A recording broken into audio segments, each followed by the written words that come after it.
Welcome back, friends and family. I'm Codiferrous, and today I'm bringing you Ninja Gaiden Sigma 2, All Bosses Ranked. Progressing through the Master Collection, it should be no surprise that this video follows our ranking of Ninja Gaiden Sigma. While I personally consider Ninja Gaiden Sigma and Black to be equal levels of great, I have no bars held about stating that Sigma 2 is superior to the original Ninja Gaiden 2. And I can hear the crowds cry out, "Blasphemy! How dare you!" To which I reply that Sigma 2 is better than the OG for one reason, and one reason alone.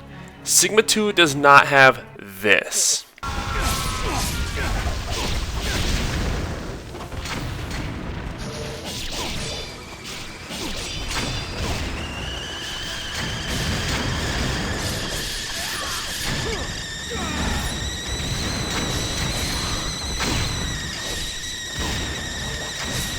But in all honesty, Sigma 2 changed the encounter system entirely. Not only did they almost completely eliminate the purgatory that is water combat, but they reduced the sheer volume of enemies overall and instead granted each individual enemy additional health, which makes things far more manageable. Sigma 2 also sees the removal of bosses including the twin Quetzalcoatl's, twin armadillos, and giant deathworm, but it brings in additional chapters and new boss encounters in their stead. One of the most significant changes, however, is the complete revamp on projectile weaponry. Sigma 2 has given the bow unlimited ammo, while also removing ranged ultimate techniques and incendiary shurikens to balance things out. The combat and fluidity of the game is top notch, and in contrast to the first Ninja Gaiden, I really love the fact that every single weapon is viable, and each makes you feel powerful in their own right. The ultimate techniques are stunning and unique, while the obliteration attacks keep the pace and thrill of the action topped off, not to mention the delectable iframes. My only real complaint is the game's repetitive boss encounters. Each boss boasts their own unique visuals, attack patterns, and challenges, but just because I enjoy them doesn't mean I need to fight the Tengu brothers 4 times over. However, even with that considered, I would even go so far as to say that Ninja Gaiden 2 might be my favorite Ninja Gaiden entry to date. Now before we go any further, it's time for my usual speech. First, this video is wholly comprised of my personal opinion and is therefore not to be taken as unquestionable fact. Everyone's gaming experience is different, and therefore everyone's personal ranking will also be different. Next, and I'm sure that many of you will be pleased to hear this ranking is based on my most recent playthrough of the game on Master Ninja difficulty. That's right, you heard me. Hold your applause. This consequently means that the narrative will be directed at an informed audience who has completed the game at least once. And last, but never least, there are major spoilers ahead, so you have been warned. Now lace up those winter booties and join me as we once again analyze each boss's battle design, offensive capabilities, defensive countermeasures, and damage output to determine who is the mightiest of them all. Let's get to it.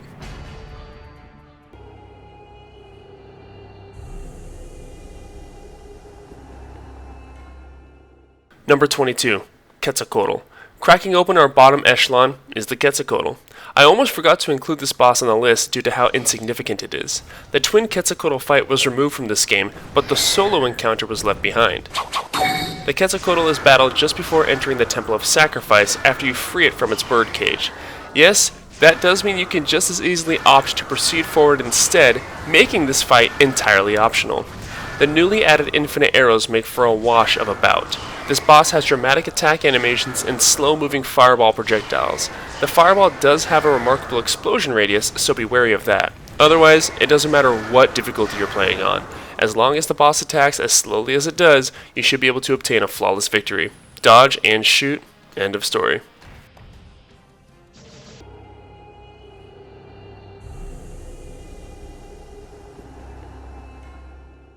Number 21, the Archfiend. Being a hissing fetus, his shallow moveset and susceptibility to being looped makes this a trivial battle. His arm slam attacks still have shallow hitboxes that you can sidestep, which leaves only his projectile attacks to worry about. His Super Ghost Kamikaze attack is still a pain in the taint that requires careful timing. Do your very best to dodge the beginning of the attack at the very least, as this is one of those moves where getting hit by the first bombing will result in additional damage from subsequent missiles. The Archfiend's strongest attack still remains as the Nappa Breaker Cannon knockoff, #DBZ references. This attack requires you to dodge to the side, and failing to do so will result in the creation of a new poop chute. And naturally, the last attack is a retaliation move, where he vomits corpses all over the battlefield, and for the most part, this will be the attack to worry about. For this fight, you must use your bow to damage him. Simply shoot the Archfiend in the face once. You can then shoot the orb to deal bonus damage. You can usually get off around 2 to 3 arrows before the orb goes back to its original color, to where you will then repeat the process. Please note that each time you shoot the Archfiend in a spot of vulnerability, he will always retaliate by up-chucking.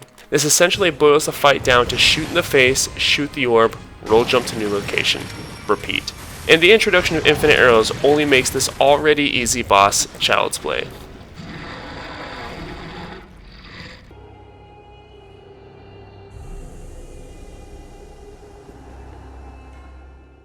Number 20. Shadow Ninja Resetsu. One of the earliest bosses finds his way into one of the earlier spots on the list. Who would have thought? Resetsu has an imposing demeanor, but his small pool of attacks and susceptibility to being stumbled makes for a nicely scaled early game boss. Resetsu has a cool Rasen Shuriken attack that he will charge up and throw at range, but you shouldn't see much of this attack as you should be jumping up into his spidey junk. This is one of the few bosses where an all-out assault is typically the best course of action.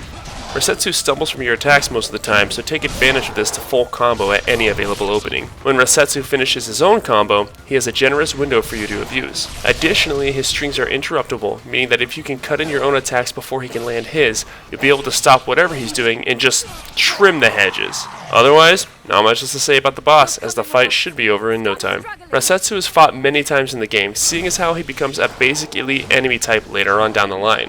However, this entry will focus on his debut bout.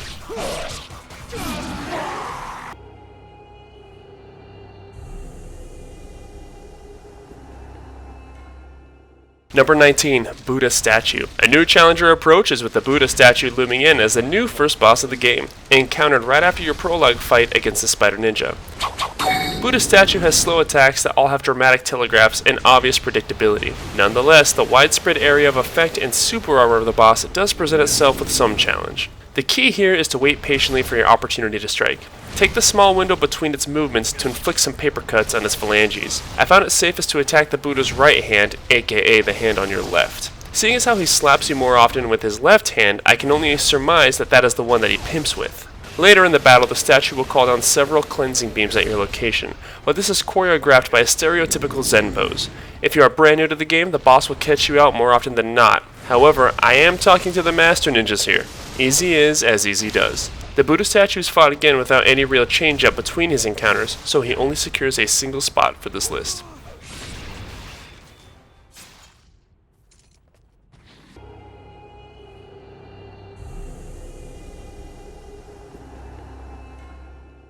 Number 18, Obaba.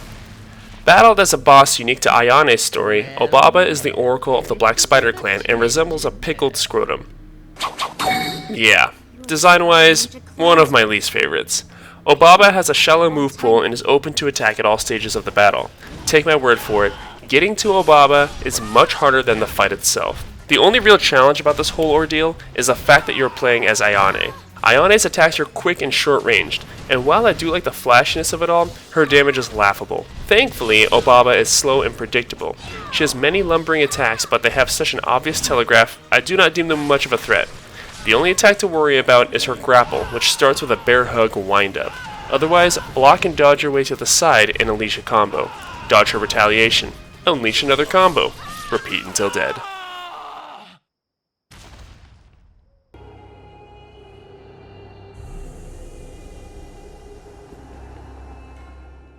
Number 17, Gigadeath. Surprised to see him this soon in the video? So was I. But it's all due to the newly balanced infinite ammo that comes with our Fiend's Bane bow. Get as far away from the boss as you feel comfortable and let those babies fly. Aim for the face if you can for maximum damage. The only thing you need to watch for is when the boss gets restless and starts to squirm around excessively. This is the animation that is executed just before he launches a round of his mini-deaths. The boss also boasts a grapple where he shoots his face at you to start on a chomping train ride. However, keep your space and appropriately shoot when possible, and this will send Gigadeath to his early grave. You're probably going to notice a trend here, that all of the bosses who are susceptible to the Fiend's Bane bow have fallen by significant margins in line with Sigma's rework on projectile weaponry. I am telling you, this switch up to infinite ammo is a massive game changer, hence Gigadeath's placement here in the bottom echelon.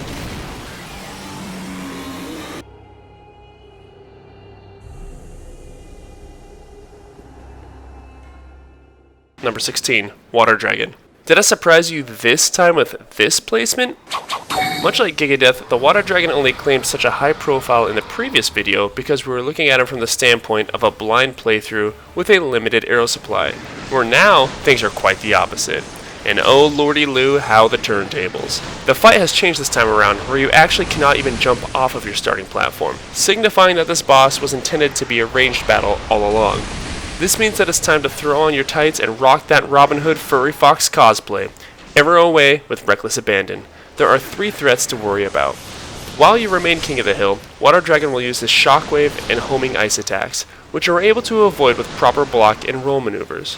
The 3rd threat will be the ghost fish, but most of the time they won't even really aggro to you. I recommend placing yourself in the back right area of your platform, as this placement reduces the number of times he will summon the ghost fish, in addition to placing you in such a way that the pillars will block the majority of the ice missiles, meaning that you only really need to worry about the shockwave attack. In case you're hoping for more depth or salt, you should know by now that I tend to save that for the higher entries, and trust me, there are quite a few that really push the red line, and we'll be getting there soon. For now, just blast and relax, and let's move on to the next one.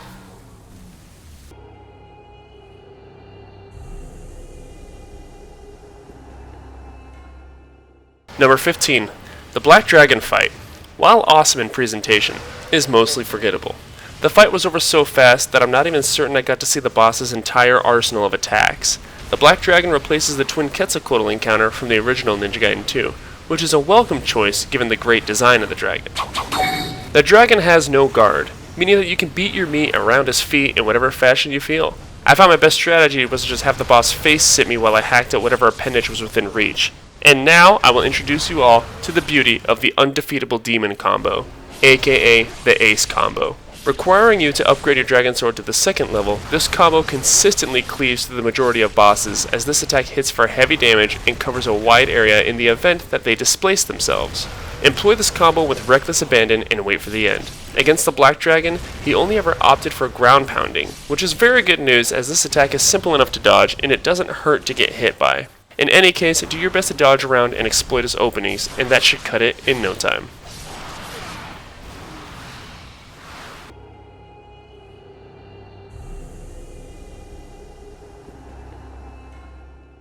And now we're getting out of the bedrock of our difficulty and moving on to the lower echelon. Godemos is fought 2 times in the main story, but we'll be focusing on his first appearance, seeing as how you absolutely slaughter him on the 2nd encounter. He appears at the end of a bridge while Ryu is making his way to the Statue of Liberty. And while he gave me a tough time on my very first playthrough of the game, fighting him on repeat playthroughs poses no threat, even on Master Ninja. Anyways, Godemos has a pretty basic move pool: swipe, stomp, chuck a vehicle, and of course a grapple. This boss hard punishes reckless playstyles given that he has super armor and many guard breaking attacks. Occasionally, if you damage him enough, Godemos will reach a point where he falls into a down state where you can botch his crotch for free damage. As with all bosses, don't greed during their damage phase, as he will immediately come out a swinging with a revenge grapple. However, for all of his move pool variety, you will not be seeing any of it so long as you do this. Position yourself right behind his feet and use the Fang of the Wolf combo. This combo requires level 2 of the Dragon Sword, but has much less end lag than the Ace combo, and you're going to need fast reactions here as he will always go for a retaliation sweep, to where we simply dodge and then cut back into him. This cycle traps the boss, leaving him at your mercy, so long as you keep your timing and don't let go of your momentum. Repeat until dead.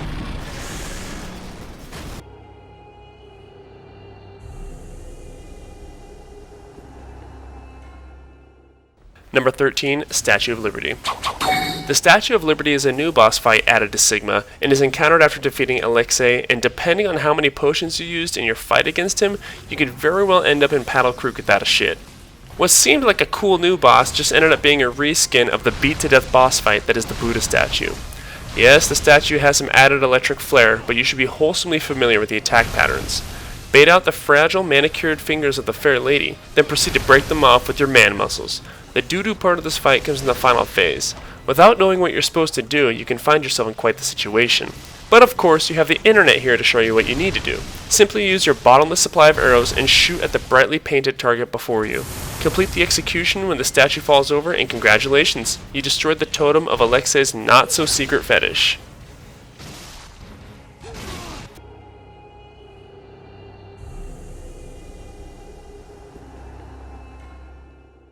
Number 12, Archfiend, True Form.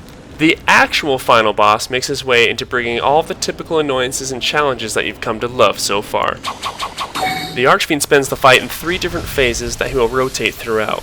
He typically opens by attaching himself onto the cliff, and this is where you can get all of your damage in. His moveset here includes a wide swipe, a death ray, and a grapple. His grapple has a bit of a telegraph to it, which makes it more manageable to dodge than previous bosses' jack-in-the-box style of landing grapples. But if you're greedy like me, you'll be taking some serious punishment. When the Archfiend goes airborne, he will throw all manner of projectile at you. Focus on dodging until he comes in for a superhero landing. He is vulnerable here for attack, but the risk is that while he struts about, he can step on you for damage and knockback. The hitbox for this phase appears to be more responsive than what I recall from the original game, so of course I utilize the ace combo throughout. Otherwise, there isn't too much else for me to talk about. Still simplistic, still took only a single attempt, still solidly landing in the middle echelon. You are at god level endgame Ryu, so hack away and let the credits roll.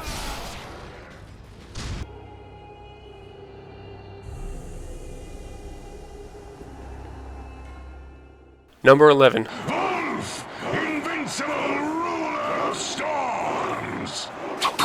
Changing things up from our video on the original Ninja Gaiden 2, I'm going to consider the Greater Fiends and their Redux encounters for a single entry instead of 2 separate ones. This is because replays of the game on higher difficulties minimizes the differentiation in the bouts. And the first of these Greater Fiends to hit our list is Wolf, and for this entry, we'll be focusing on his first fight. If you are a fan of my previous video, then you might recollect that this first fight with Wolf ranked higher on the list. So what gives Codiferrous? Well, if you recollect, the real challenge in this fight came from the post-fight endurance round versus the Werewolf Fiends.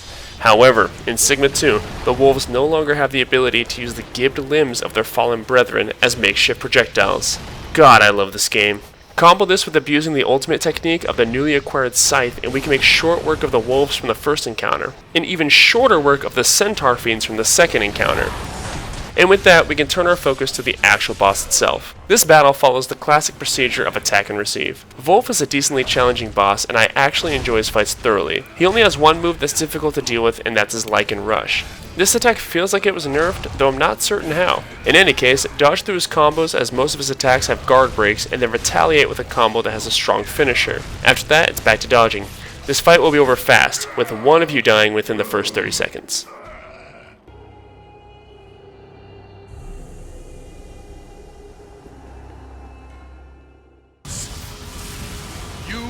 May call me Alexei.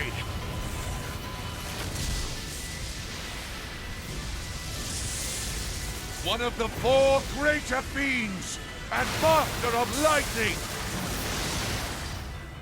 Alexei and Wolf are arguably interchangeable for this list. And just like Wolf, I know that in my older ranking I mentioned that Alexei seemingly had a power spike between his first fight and his Redux, but playing through it now, I consider them to be on par with one another. Alexei has strong gap close and employs 2 separate grapples, one where he's far away, and another that he will use up close. In both cases, they're going to lay a hurt on you. The good news about this boss fight is that he still takes a generous amount of damage from your attacks. You can play through the opening of the fight with the same aggression as before, but things will level up when his HP falls to around 25%. Alexei will enter the Avatar state, complete with iframes, super armor, and increased aggressiveness. During the Avatar state, I need to stress that you avoid using Ninpo. His Lightning Cyclone from before now counts as a revenge value, which he will auto-cast when you use your Ninpo. His invincibility frames will outlast yours, and you will always be punished as soon as you come out of casting your attack. You need to stay aggressive for the entirety of this fight. Don't let him space out from you, as he has plenty of gap closers and mid-range projectiles to make your life hell. Play it cool, press the attack.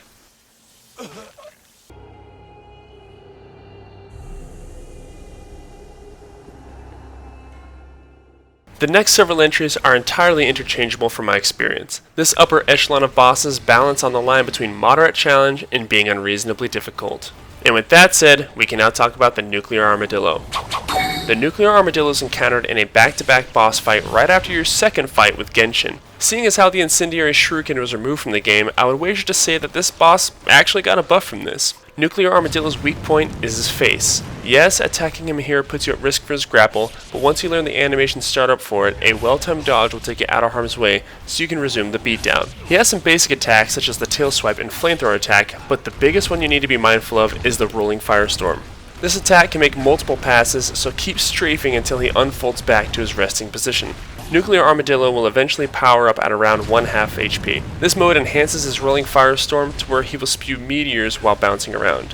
It's imposing to look at, but your same method of dodging should serve you well here. The battle gets very hectic at this point as the boss unleashes a continuous rain of fire for the remainder of the battle. Hit and run tactics will be the best way to avoid getting rocked here, but I could also see a stand and deliver approach to end this as quickly as possible. This is a terribly annoying boss fight given the Armadillo's inherent super armor and knockback, so don't feel discouraged if you die a time or two while learning his tactics. Upon killing the Nuclear Armadillo, he will execute the Chaozu Special, #DBZ reference, and detonate himself in an attempt to kill you.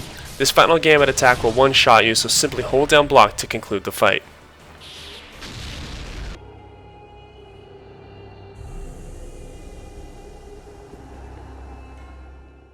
Originally I was considering Genshin's encounter on the airship to talk about for this slot, but seeing as how his ads were removed from the bout, I had to give it to his third encounter for the inclusion of the Underworld drop in his attack arsenal. This ability will cleave a majority of your health bar off, and it usually comes in as a combo finisher. Genshin has two primary combos that he'll use interchangeably. If you get caught by either of them, you can usually block or dodge spam to escape further punishment. The attack that always caught me off guard was his Windmill Slash, as it's fast and has a long reach that can get you even if you're jumping. Genshin will also utilize his own Flying Swallow technique as an anti-air mechanic. Because of this, you do not want to be using any aerial attacks if you can help it, especially your own Flying Swallow, as it will prove useless. And I gotta give props once again to the Ace combo. This thing really shines in your face-offs against the head of the Spider Ninja clan. Additionally, I discovered in this playthrough that you can actually hit Genshin with the Izuna drop. Naturally, this combo hits for massive damage, but I'm surprised that it took me so many playthroughs of the game to figure this out. Anyways, I want to make a final reminder in stating that you need to play against each boss with caution. Windows of opportunity that you originally used to counterattack can just as easily end up being a trapdoor to get your nads caught in. I haven't found the exact rhyme or reason for why Genshin randomly gets super armor or decides to combo 4 times in a row, so all I can do is heed you to err on the side of caution.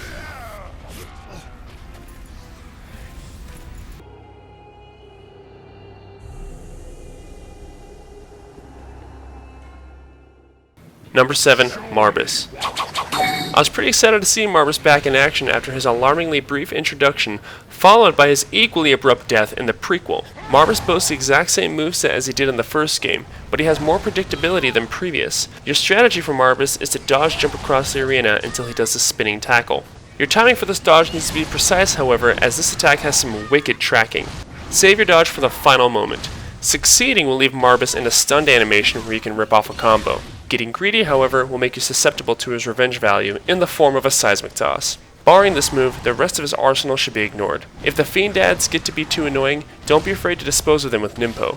Marbus has fought twice, once with Rachel and again with Ryu. The fights are identical, so I'm going to give the spot to the Rachel encounter for the sake that, well, you're playing as Rachel. And although Sigma 2 Rachel plays far better than Sigma 1 Rachel, she still isn't as fluid and powerful as Ryu, and it definitely shows.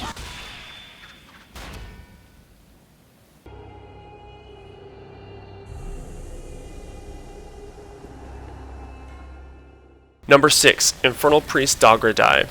Since the original boss ranking, I have since beat Ninja Gaiden 2 and Sigma 2 a few times over, but I can confidently say that even after all of this, I still don't have any confidence in fighting this guy. His moveset is diverse, difficult to predict, and deals significant damage all around. Dagra Dai spends half the battle floating around and casting magic just out of your reach, and the other half abusing invincibility frames. My strategy for this is to kill his giant imps while he's in the air. The Flying Swallow is especially effective against these ads because it provides high mobility, so you can dodge Dagra Dai's projectiles while still being on the offensive. It also has a high chance to gib the fiends, so you can finish them with an obliteration technique, and give you additional iframes.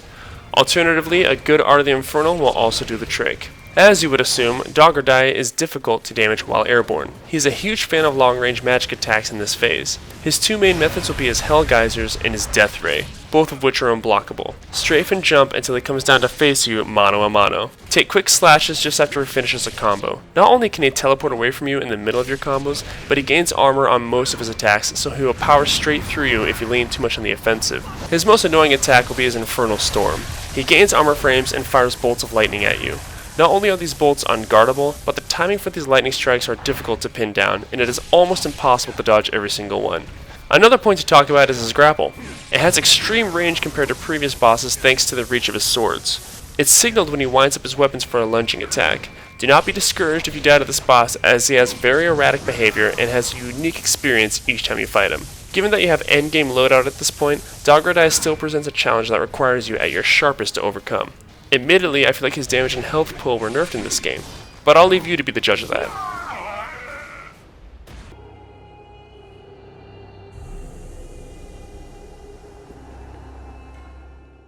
And now for our top echelon. These are the big 5 of Ninja Gaiden Sigma 2. These bosses boast one or more BS factors and abuse them in a randomized fashion, leaving it very difficult to come in with a consistent approach. And number 5 is the Bone Giant. The Bone Giant was found to be easier this time around on Sigma. Not sure if it's because he's weaker, or I'm just getting better at the game. He still has one of the most bullshit grapples right next to Zidonius and Alexei, so don't think that he's a fragile leaf in the breeze. His range attack is difficult as ever to pin down, so keeping close will circumvent him from using it in the first place. Be aware, however, that being up close will push him to do a lot of rotating sweep attacks to try and knock you back. The Flying Swallow is pseudo-effective here because while it does hit him, the end lag leaves you highly vulnerable to counterattack. When the Bone Giant takes enough damage, he will fall down where you will then execute the Blade of Nuriti. If you try to deal an extra combo after he started to stand back up, he will immediately attack you, and let me tell you, his power through will beat your power through exactly 100% of the time. I know I lost my cool in this boss when I recorded the ranking for base Ninja Gaiden 2, but I have since learned meditation, and I can assure you that we are all good on this side of things now.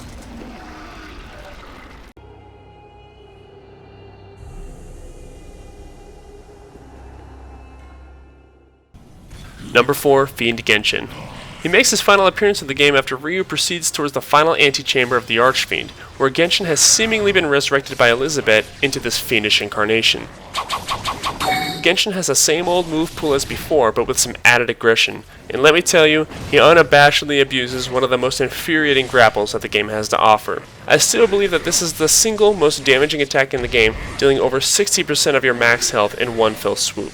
The worst part is, even if you dodge the swing attack, the follow-up grab will still go through. I didn't find a way to completely counter this given that it's weaved into one of his combos, so really, we just sort of hope he doesn't opt to use it. Although Genshin had an extreme makeover, the strategy for defeating him remains the same as always. Employ the ace combo as you did against his previous battles, and don't get greedy.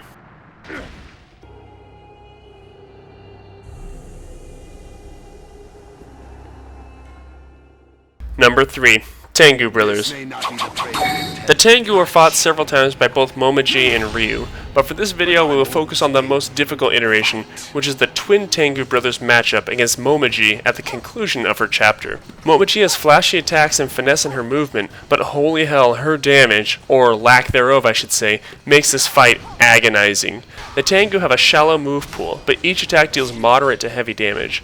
You'll most commonly see their shaft jab attack and their Art of the Wind Blades, but these two attacks are of little consequence compared to everything else. The two most painful and infuriating attacks are the jump slam and the grapple.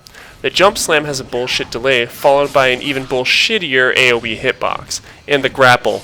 This godforsaken grapple. It comes out so fast and deals such severe damage.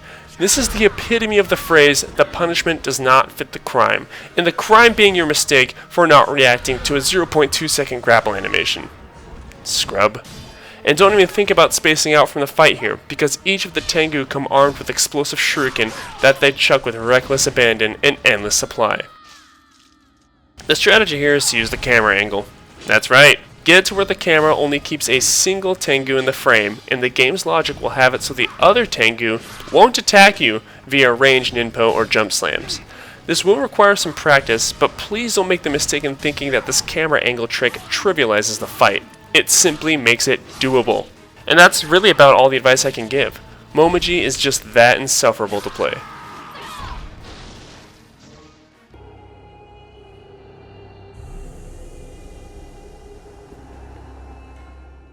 Number 2. Zidonius, ruler of flame. Because Zidonius remained largely unaffected by the changes from OG to Sigma, in combination with there not exactly being a clear strategy to use against him, he's really climbed the ranks.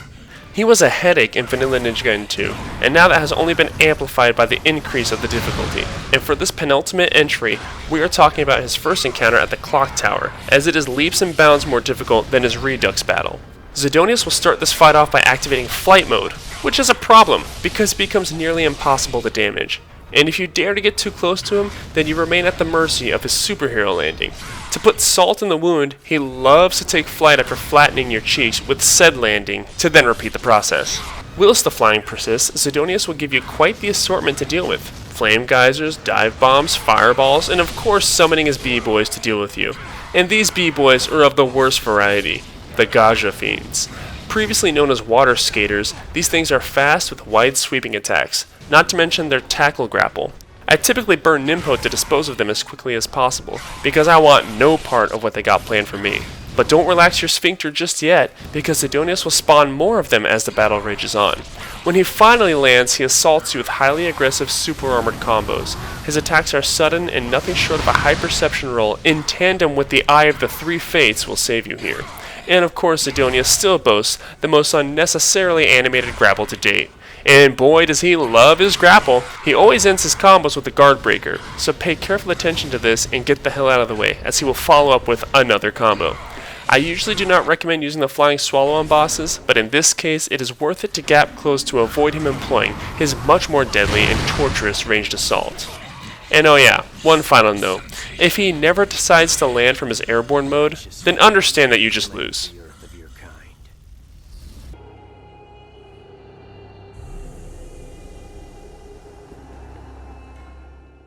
Number 1. Elizabeth. Ruler of blood! Queen of the greater fiends! Let me apologize to those of you who commented on the original Ninja Gaiden 2 video about this boss. I did Elizabeth dirty by not even including her in the top 10. But y'all weren't kidding. Her mentor and Master Ninja encounters are torturous. Just like her greater fiend brethren, Elizabeth has 2 encounters. Seeing as how they are identical, I will focus on her fight just after Fiend Genshin, given that it is featured as a back-to-back boss premiere. Elizabeth's diverse moveset combined with her unreasonably high agility make her a tough target to hit and an unforgiving punisher.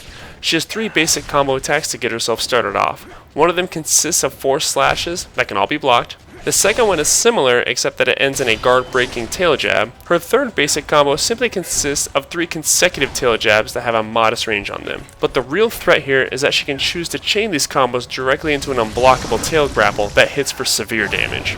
Her Crimson Charge comes in 2 variations. One is ground-based and is usually done twice in succession. The other form of this move involves Elizabeth flying up a few feet and then looping before charging forward. She will also use the airborne variant as a revenge value. While Crimson Charge can be blocked, it's a very fast attack that requires your close observation to avoid being damaged. For her ultimate attack, she will generate an orb of blood that deals damage in a large area of effect. This attack also heals her while hurting you, so your options here are to either lay the smack down to interrupt her, abuse your invincibility frames from casting Ninpo, or to dodge as best as you can at a distance. This fight is just as difficult as it is annoying, given how hard it is to lock her down and how she randomly gets armor in the middle of your combos. I want to add that Ninpo has a 50-50 chance of hitting her, which is more than what we can say for other bosses. There's just so much to talk about with this boss. She's similar to Dog or Die in that I do not have a tried and true strategy for beating her. It just takes a lot of focus, practice, and sheer luck to overcome. Master Ninja difficulty is bullshit, and fighting Elizabeth on Master Ninja difficulty is bullshit squared. Suffice to say, I would rather titrate urine into my bloodstream than ever have to do this again. And that's going to do it for this list, and I will never have to play this game again. The Harmless Henchman award for the least threatening boss goes to Quetzalcoatl. Not only did this boss not kill me at all, but it remains as the only boss that is entirely skippable. The Lethal Adversary award for the most deadly encounter goes to the Tengu brothers, killing me 5 times. Yeah, the Momochi chapter was painful, to say the least. It is a sad day now that I have to say my goodbyes to one of my personal favorite games of all time, but now we can move on to the end piece of our trilogy. Thank you all so much for watching. Take care, stay safe, stay healthy, and I'll be seeing you soon. Bye bye.